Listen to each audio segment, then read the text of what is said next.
Kia ora whanau. The following video is aiming to give teachers more control of their meetings. Recently, we've had a couple of complaints of students misbehaving online. So what can you do to minimize that misbehavior by taking greater control of your meeting? So this is an example now of a meeting being scheduled. So I'm scheduling a meeting for my O3 MAS class.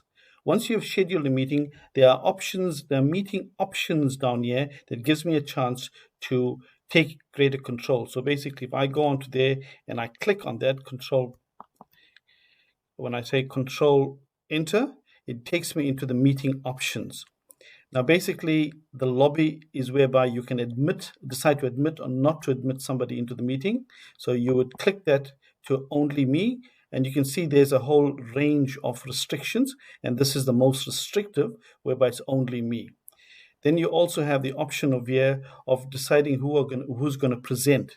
So once again, I'd suggest you make that only me unless you have got specific students within your class presenting. That gives you, and of course, if you look at here, you can notice that you've also got the mic, the camera, the meeting chat that you have control over. Once you've done that, you save it. So at the point of scheduling the meeting, you've now sorted out the restrictions that you want enabled for this meeting. So this is at the point of scheduling a meeting.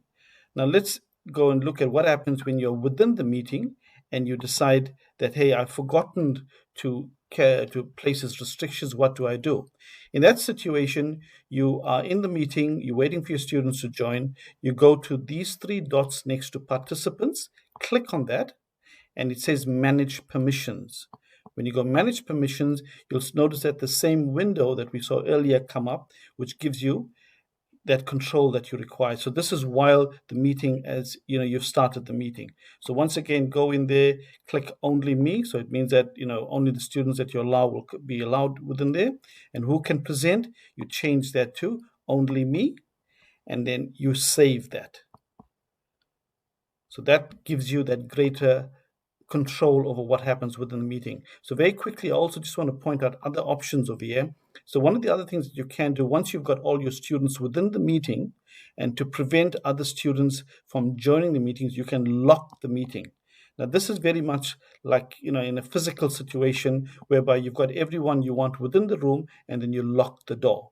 And if you decide that somewhere along the line that you wanted to unlock it, so you go back over there and you can unlock the meeting. So another, you know, quite powerful feature in terms of giving you more control within this environment. Okay, I hope you found that useful. Thank you.